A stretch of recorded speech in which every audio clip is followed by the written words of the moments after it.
Sports betting, it is on everyone's mind right now, and Sports Interaction is Canada's sportsbook. Before the game starts, live in play, or how your favorite player will perform, Canada plays at SIA, doing it right since 1997. With the most competitive odds, Sports Interaction makes it easy to deposit, play, and cash out. Head to sportsinteraction.com/SDP. That's sportsinteraction.com/SDP. 19 plus, play responsibly. Let's go to the Western Conference. St. Louis versus Minnesota. My pick for most exciting series of the first round to watch. I have the Minnesota Wild in 7. Where do you go? Me too.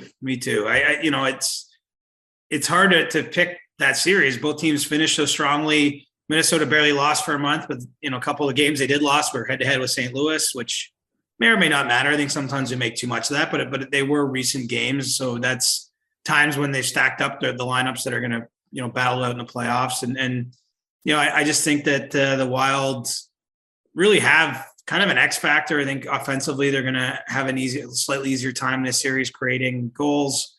Marc-Andre Fleury bolsters what they're doing in net. And so, in a series where there's really not a ton of edge to be found or clear edge to be found, I think the Wild are going to pull it out and win it at the distance.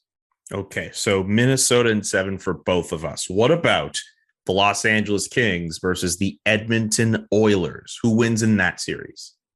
I think it'll be closer than some expect. I've got the Oilers in 6, but I don't think it'll be easy.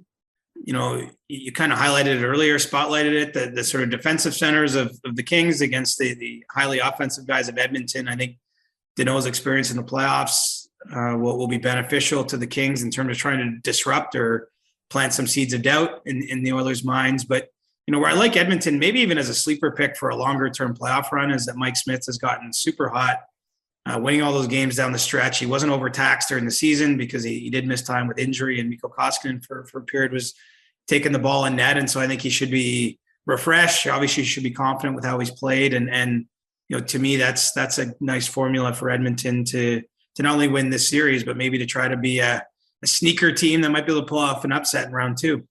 How funny is it that the Edmonton Oilers, a team that we've discussed all year as a team in need of goaltending, possibly even being active at the market for goaltending, they enter the playoffs, not only with Mike Smith and Mikko Koskinen, but Mike Smith playing his best hockey of the year. That is hilarious to me. Just shows you, you make plans and God laughs, as they say, right? It's he does. Just when you think something, things change. I mean, that's sports and that's hockey. That's what's beautiful, particularly goaltending, right? It's a difficult position because the performances ebb and flow. Only the very best are really good all the time. But the truth is most goaltenders do have ups and downs. And right now, Mike Smith's riding a real up. And as long as he can keep that up, I like the Oilers' chances. I, too, also have the Edmonton Oilers in 6. We seem to be on the same page with the Western Conference series so far. What about Nashville, Colorado? I think the next 2 we're going to be on the same page, too, unless you have some big upset you want to tell us. Nashville, Colorado is the next one. No, Colorado in 4. The UC Saros injury is damaging to the Preds. A sweep's hard to pull off. You don't see really a ton of sweeps, but if anyone's going to do it in the first round, I think it's going to be the Avalanche. Okay, I too have the Colorado Avalanche in 4. I haven't looked at the schedule, but I assume the series, the first 4 games are going to be within the first 8 days. So I wonder if Daryl Sutter is going to be right. What about Calgary versus Dallas? Speaking of Daryl Sutter. Yeah, Flames in 5 for me. Love their team. I know I've said on a previous episode, I think that they probably have the best chance of the Canadian teams to have a long playoff run if we had to pick one. I don't see anything really in this series that should give them too much pause. Dallas really struggles to score as it is. The Flames are a great team at limiting chances, and when they do give them up, Jacob Markstrom has really had a fantastic season, 9 shutouts. So, it's hard for me to see the path to victory for Dallas. Anything's possible, but those will probably be grinding, lower scoring games. But I just think Calgary will overwhelm them ultimately. They just had so many players have great years this year, whether it's Elias Lindros, Goodrow, Matthew Tkachuk. Even Andrew Mangiapane, there's a lot to like with that Calgary team, the way they're playing. And I think that'll be pretty easy work for them in that series.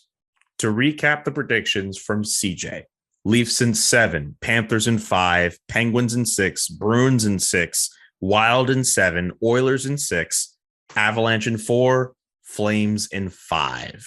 Those are some pretty good picks. And then for me, I have the Wild in 7, Tampa in 7, Rangers in 6, Oilers in 6, Panthers in 5, Canes in 6, Avs and Flames in 4. I have 2 sweeps that will happen in the playoffs in the first round this year. So we're just going to have to see if I'm right or CJ's right. We'll have to wait and see how that goes down.